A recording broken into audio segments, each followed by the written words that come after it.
And welcome to RTF Sports Talk. I'm the host of the show, Michael Buckheiser, joined as always with Matthew Lyle. Matthew, how are you doing on the Sundays, this snowy day? Oh, I'm doing good. I'm about to say that I oversleep. Is it Sunday already? It is snow, and that just shows you what it's like living in Kentucky. Last year, we didn't see our first snow till February, March, and now here we are.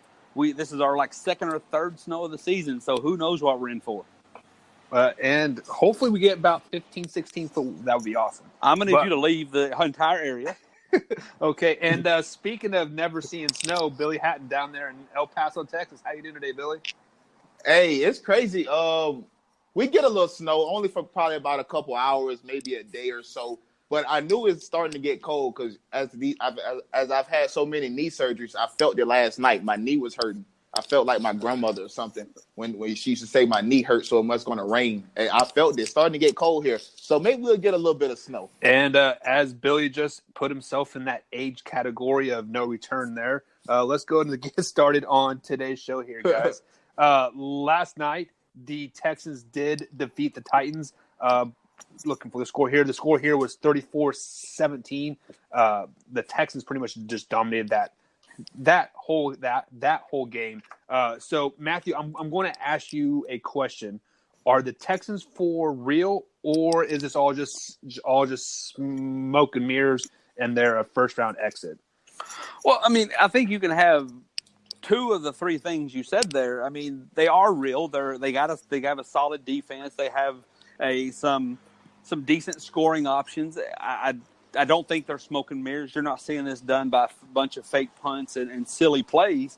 You know, they're doing legitimate, like I said, stout defense, legitimate plays on offense, great quarterback play, especially the last 5 or 6 weeks by Watson. But you can still have all that and still have a first-round exit depending on how the season pans out. Because if you have them sitting in the first round playing the Chargers, I don't like their odds there.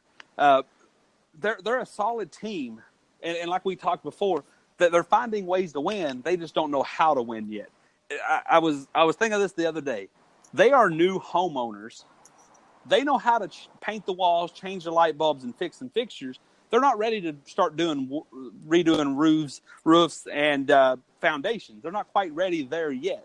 So I think that's the problem. You know, you look at the schedule, and yes, they are going to win that division. Yes, they are going to have a nice playoff seeding and a home field game, but they haven't played the likes of the Saints, of the Rams. They did play the Patriots and they lost. They haven't played the Chiefs. So they're going to do fine this season. But the moment it comes time for some playoff adversity to play some of these offenses that are better than their defenses and some offenses that are powerful enough that their offense can't keep up with a Phillip Rivers, with even a Ben Roethlisberger, with a Tom Brady, with a Patrick Mahomes, with a Drew Brees, with a Jared Goff, they're in trouble. So they're a good team. They're a solid, real team. I have faith in them as a squad. But they're not going to really do anything in the playoffs. Yeah, I think they are for real as well.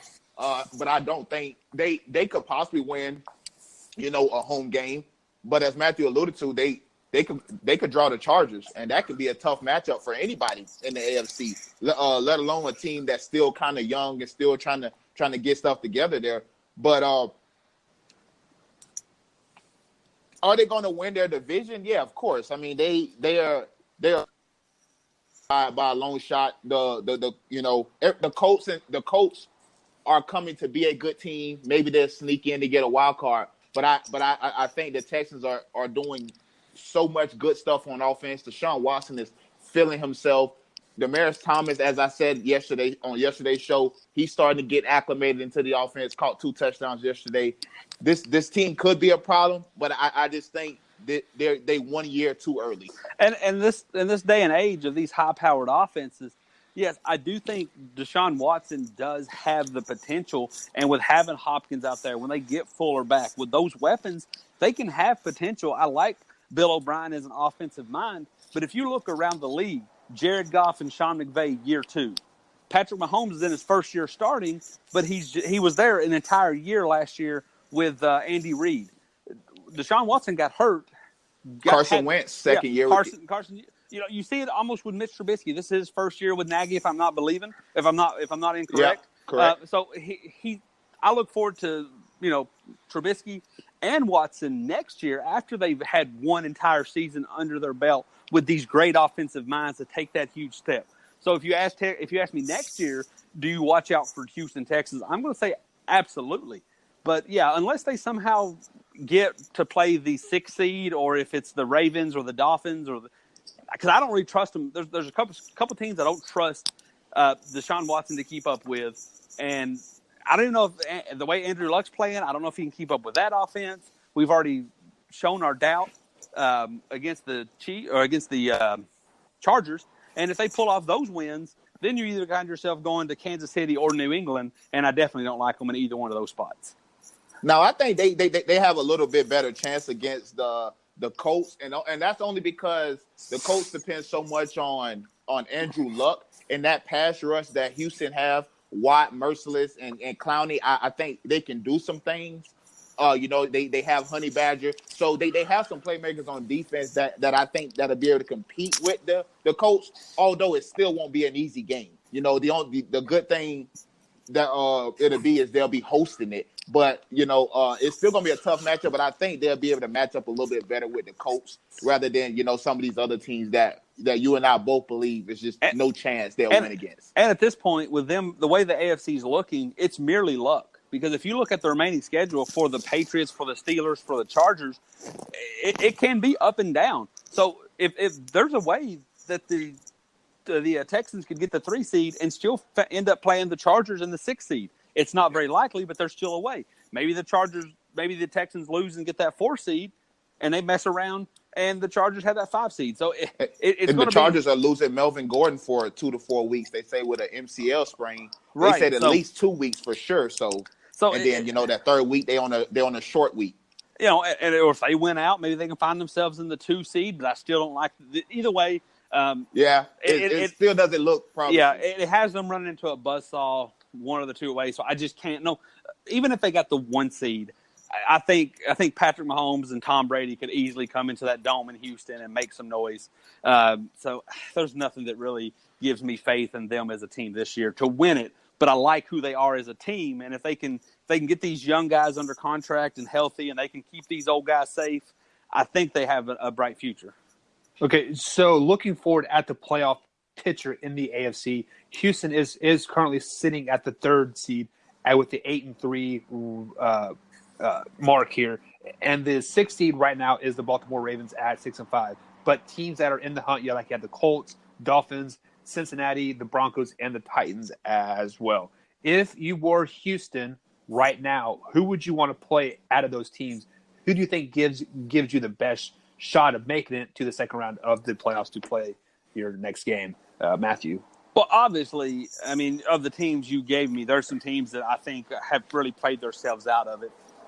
Jeff Driscoll down in Cincinnati now, I don't think they stand a chance. I think Tennessee, especially with AJ being hurt, Andy well, being hurt. That's why I said Jeff Driscoll. It's his team now, and I don't have faith in that. I don't really think the Titans have a chance. The Broncos are a nice story, but I think they're going to stumble along the way. They have to play the Chargers again. So if I had to pick of those teams, I'm obviously going to go give me the Bengals. But of the ones that have a realistic chance, I'm going to go with what Billy said, even though I don't like if Andrew Luck gets hot.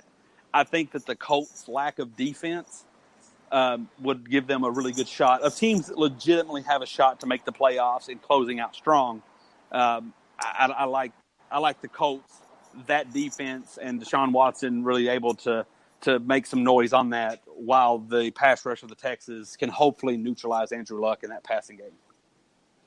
Yeah, I'm right there with you. I think the Colts is probably the first team I would want to play. Maybe the second team that I would probably want to play is the Baltimore Ravens. Looking at their remaining schedule, they have, it's not a slot by any imagine. They got the Falcons next week in Atlanta.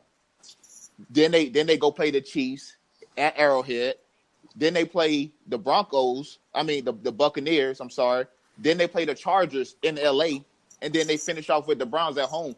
You could be looking at a beat up team that could possibly get their way into the playoffs in John Harbaugh fashion.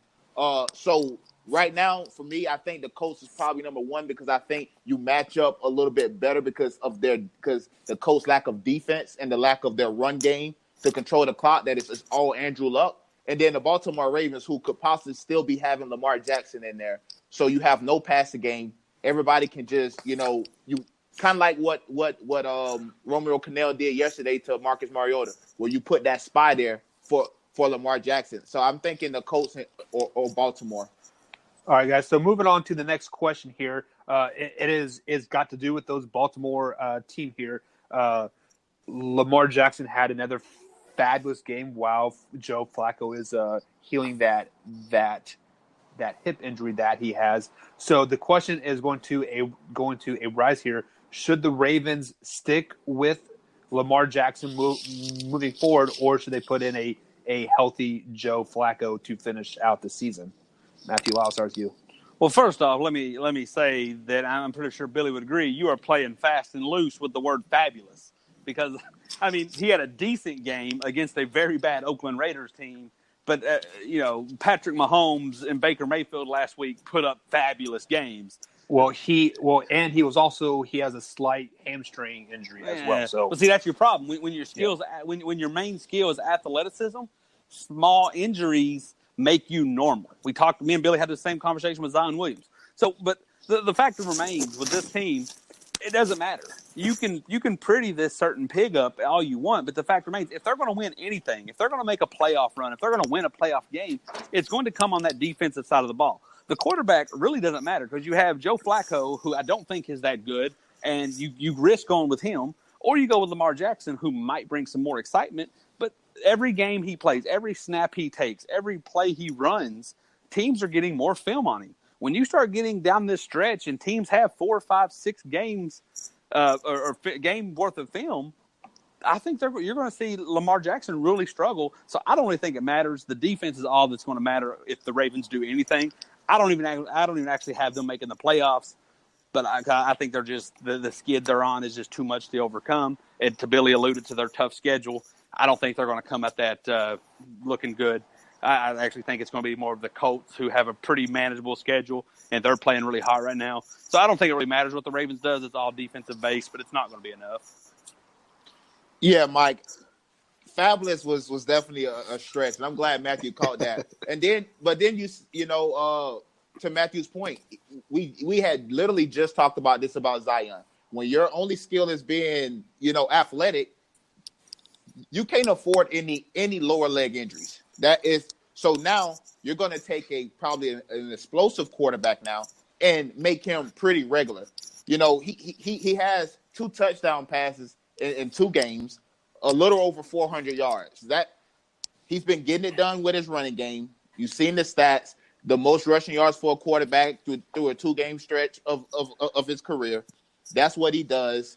He makes plays off of his run, but good teams are going to make him throw the ball. Good teams is not going to let him keep getting outside containment. It happened, like I just said, it happened a few times last night with Mariota, and then the end around that they ran and they got Clowney. After that, it was no more. Well, and teams are going to make adjustments, and I think he's just going to become a normal quarterback that I don't think he's good anyways.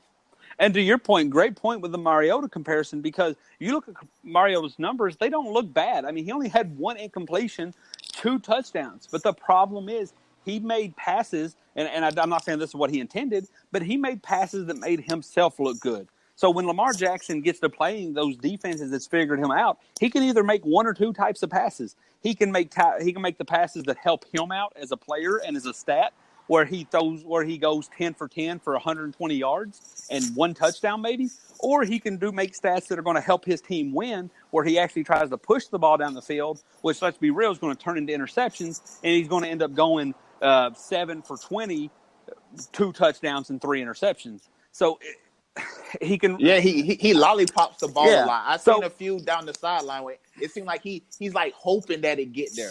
So instead of throwing it. So when it gets to that point, do you dink and dunk? And you're not going to win dinking and dunking in this league, especially the way the rules are set up and the way these other teams are playing. Or you try to push the ball down the field, and he's just not ready for that. And it really stinks that I think he's got more upside than a lot of people give him credit for. But he's actually coming in a time period where the league's actually changing, where it's okay to not be mobile and just have a great arms. The rules will help you out there. the rules aren't really made to help Lamar Jackson run the read option. It's made to help Drew Brees and Patrick Mahomes throw 60 times a game. And I think we're going to start seeing guys like this kind of take a step back, at least for a little bit. Okay, so I want to ask you guys this question here. You guys keep saying that the Colts are going to make it over the Ravens and into that final six playoff seed here. But looking forward at the Baltimore Ravens schedule, they play next a struggling Falcons team, and then they're at Arrowhead. But they get them at home though, Mike.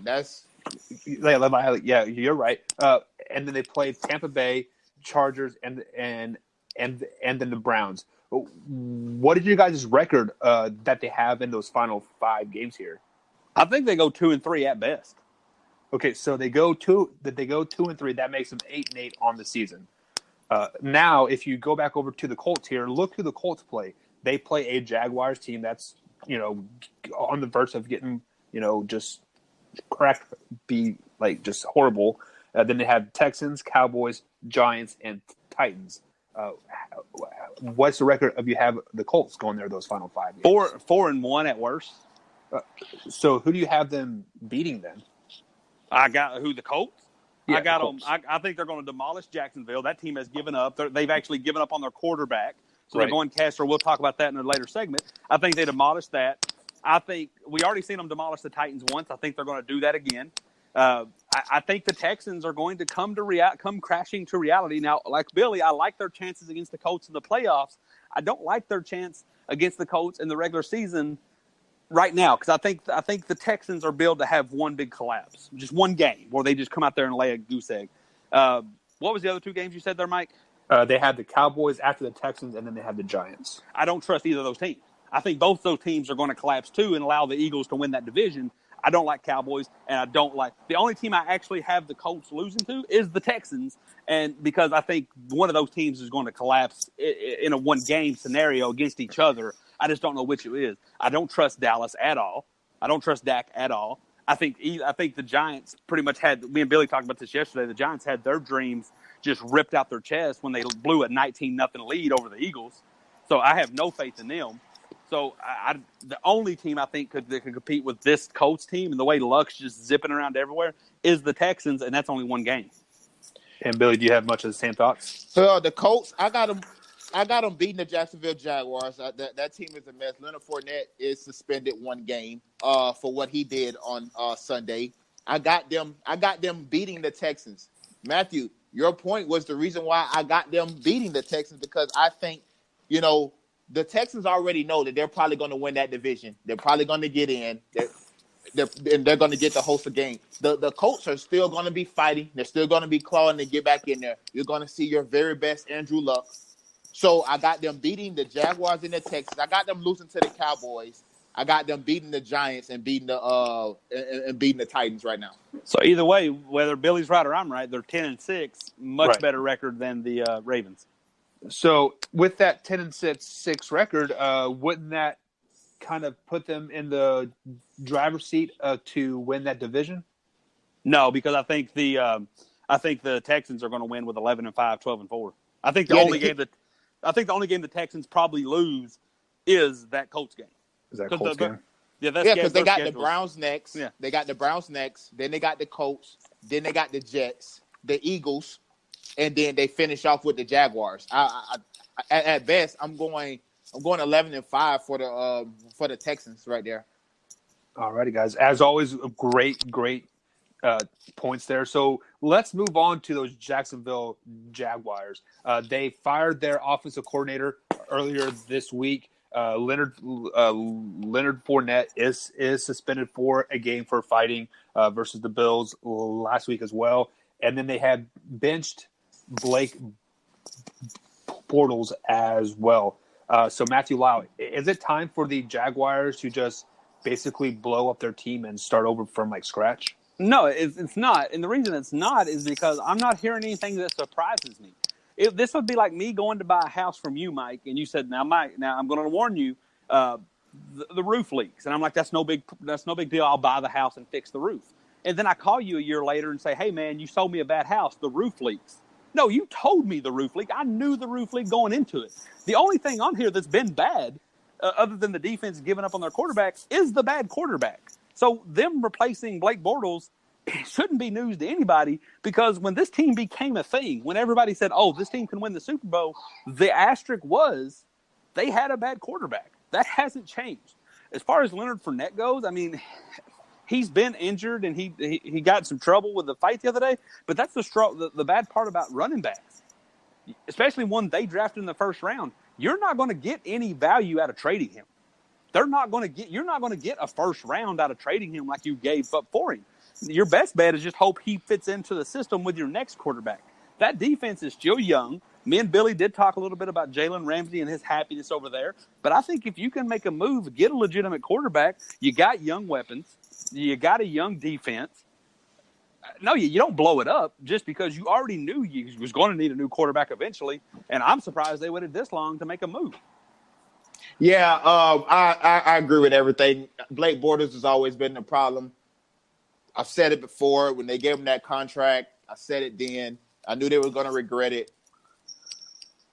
This defense is still really, really, really good. They just don't have any morale right now. They don't have any morale right now because they know that they're not going to be able to go anywhere with that quarterback. They knew this coming out of last season, that they had no chance of getting back to where they was at the year prior because of Blake Bortles. You've seen it in the AFC Championship game. He's the reason why Brady was poised to have another comeback win, because the offensive coordinator do not have any trust in Blake Bortles. And now the defense have no trust in Blake Bortles. And they don't want to play. But these guys, as Matthew alluded to, if you go get them somebody in the offseason, somebody that they can think, somebody that they respect, that they think can help them, you will see a rejuvenated Jacksonville defense, formerly known as Saxonville. Leonard Fournette, I mean, I guess that happens. I don't know. I've especially watching my favorite college football team, seem like that's all we do is want to fight. No, not winning games, but fight people. So I don't know. Billy, let me talk silly for a second. Let's just pretend, we talked last night about the Packers moving on from McCarthy because they don't believe Aaron Rodgers is the problem. Let's just pretend for a second that they flip that they think Aaron Rodgers is the problem and they wanted to ship him out, just like the Chargers did for Drew Brees. Let's say, just out of talking silly, that the Jacksonville Jaguars got Aaron Rodgers. That defense next year would be a resurgence of the '85 Bears. You would see them play with an edge and an aggression that you haven't seen them play with, because they know that Jalen Ramsey can jump every route because Aaron Rodgers is going to give you 30 points. They know that Leonard Fournette's going to see 4 or 5 in the box. Leonard Fournette's going to have that. So he's going to be the Aaron Jones leading the league in yards per carry. Fournette is tons better than Aaron Jones. You'd probably see him get 1,500 yards on 100 carries. It'd be absurd. Now, the only thing is, if we're talking this silly scenario, I don't know how well Aaron Rodgers would like Leonard Fournette catching out of the backfield, but you just go pick up somebody and make that work. Yeah, you can go get you a pass catcher, a little scat back. But my point of that is this team that you go from, we should blow it up, we should trade Jalen Ramsey, we should get rid of this guy, all of a sudden is looking amazing because they know that they can play how they want to play, and their quarterback's going to get it done on the other side. So, like I said, that's never going to happen. But if something like that did occur, this defense would be one of the best you ever seen. Just to kind of add to your point there, Matthew, Aaron Rodgers has made some comments that kind of poke and jab at the team here as of late. So it's a very good possibility that he could be on his way out as well. No, he's not going anywhere, Mike. That's the future. He's not going anywhere. Well, they could treat him like how the Colts did Peyton. No, Mike, that's totally different situation. And you're talking about right, Mike. They'll burn that town down. They will burn that city down. Because you're talking about a city that between Bart Starr, Brett Favre, and Aaron Rodgers, there's only a small window of actual quarterbackless play in that city. Right. So anything Aaron Rodgers could go on TV and say, "I hate Mike McCarthy, I hate so and so, and I hate so and so," and you know what would happen? Those 3 so and so's would be gone. They worship the ground. Yeah, they no. Aaron Rodgers could go on First Take and say I hate, and then list the 53-man roster minus himself. And you know what would happen within the next month? There would be another 52 set of people around him. Prime example. He voiced his opinion about Ty Montgomery. Next day trade deadline, gone. He said, I don't know why we're not getting Aaron Jones the ball more, because that kid is amazing. Guess what? Aaron Jones has been getting the ball more. No way Aaron Rodgers is leaving Green Bay without either being hurt and no longer going to play again, or he just retires. Well, yeah. Only time will tell here. Only time will tell. So moving on to the next topic that we have every Tuesday here, we have Overreaction Tuesday. On this overreaction, we'll start with Matthew Lyle here. The overreaction is the Philadelphia Eagles will win the NFC East. Right now, they are a game behind the Dallas Cowboys, and looking forward at their schedule, they play the Redskins, the Dallas Cowboys, Rams, Texas, and Redskins again. So they have 3 division games here. So Matthew Lyle, is it an overreaction that the Eagles will win the NFC East? No, not at all. That's an under. This is from all the shows we've done, Mike, that might be the closest thing to facts that you have stated. You can't get much more underreaction than this. I truly think that I don't trust the Redskins in their injuries. I think the Giants are out of it, and Dallas has 8-8 written all over them. And I think the only team you mentioned on that schedule that has me a little bit concerned if I'm an Eagles fan is that Rams game. But there's a really good chance by then the Rams have a nice, pretty bow on that division, and we finally get to see who the backup is to Jared Goff. So, yeah, that is a complete understatement. I'm going to say overreaction. I think the Dallas Cowboys win that division. I think the Dallas Cowboys on this next 5-game stretch is going to go 4-1. I think the only team they lose to is the Saints.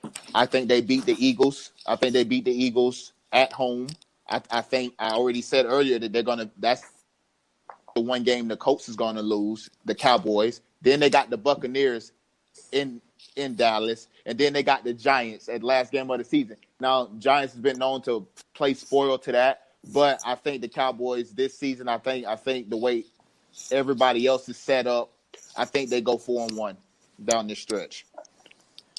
Somebody better check Billy Hatton's temperature. He is rooting for the Cowboys. Yeah, I got a little hot, as a matter of fact. All right, so moving on to the next overreaction here. The Kansas City Chiefs will win the AFC and represent them in the Super Bowl this season. Matthew Lyle, is that an overreaction? Yeah, that's an overreaction, and that's an overreaction solely because they haven't. We talked about it all year. They haven't done it yet. You know, everybody. You see it all over social media, and I know you do, Mike, because you're a Chiefs fan. Everybody's quick to bring up the collapse that's inevitably coming for the Chiefs. Now, I don't think that big collapse is coming. I think they get to the AFC Championship game, but I think they just run up to a quarterback who's done it before, whether it be Brady or Roethlisberger. I just think they run into somebody who's done it before. And both these teams that could potentially beat them has played them this season. One team beat them in Brady, so Belichick kind of knows how to do it. The other team was Roethlisberger, I think, and that was back before they really started clicking on offense, and it was a really good game. It was a great shootout.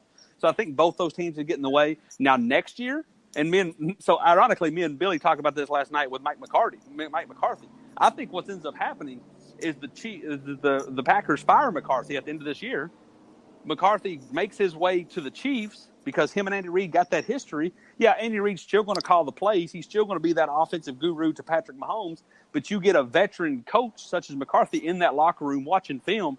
Next year's squad is the squad I see winning the Super Bowl. But this year, I see them fizzling out at the AFC Championship. I think it's not an overreaction. I already said the Kansas City Chiefs and the New Orleans Saints will be in the Super Bowl, and I'm stand by that. I think the Kansas City Chiefs, to me, is the best team outside of the Chargers in the AFC.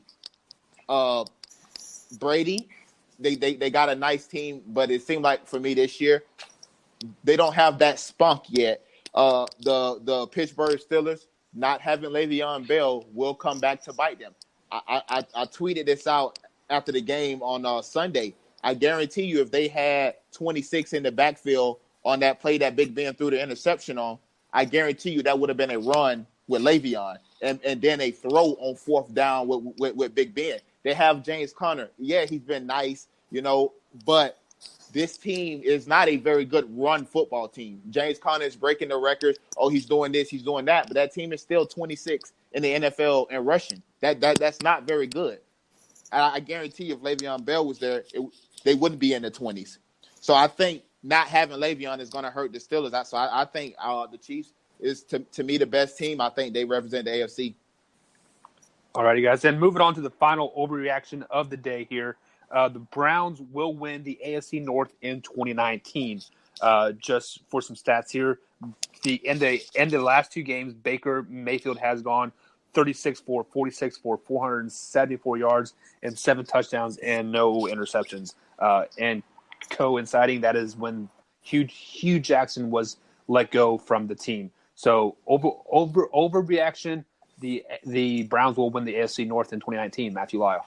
Not at all. That's an underreaction, and because I can't believe I'm saying this. I mean, just looking at the big picture, I feel like this is a young team.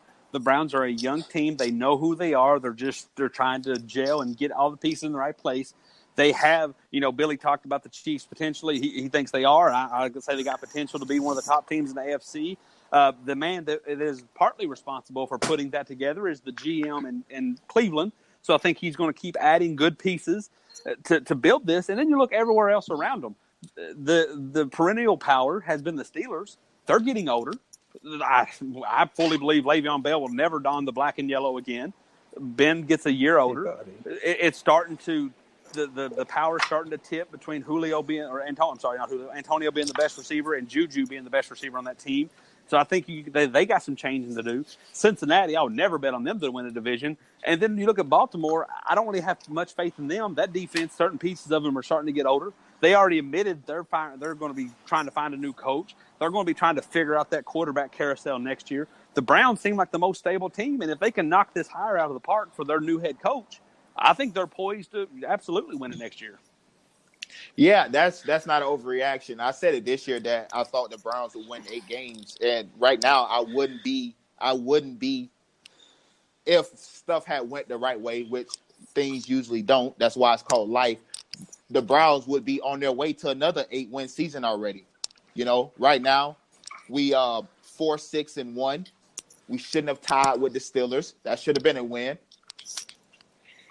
The bad call in Oakland, 2 bad calls in Oakland. That should have been a win. The missed extra point against the Saints, that should have been at least a nail biter. And then we're coming down the stretch here, and we're gonna play a Texans team. We're gonna play the Panthers team at home. We're gonna play a Broncos team.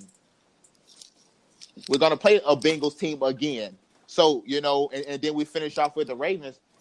So for me, next year, they get to me. I don't think the head coach matters as much.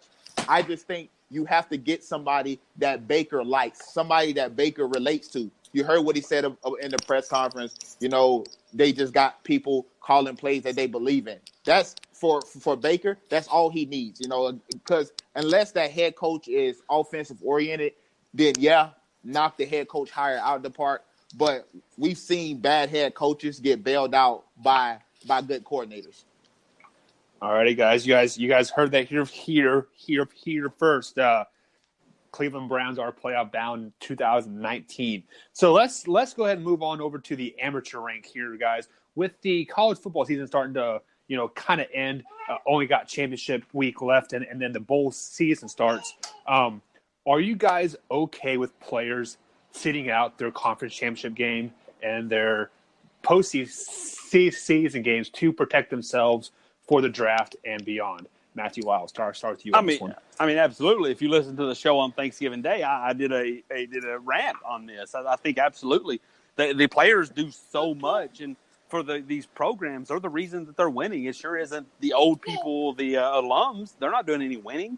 So, and only 4 teams is going to get a shot at a national championship this year. So the other 116 teams, they're going to play for a bowl. But I look as a Kentucky fan. I look at a bowl. Look, I love Benny Snell. I love Josh Allen as a Kentucky fan.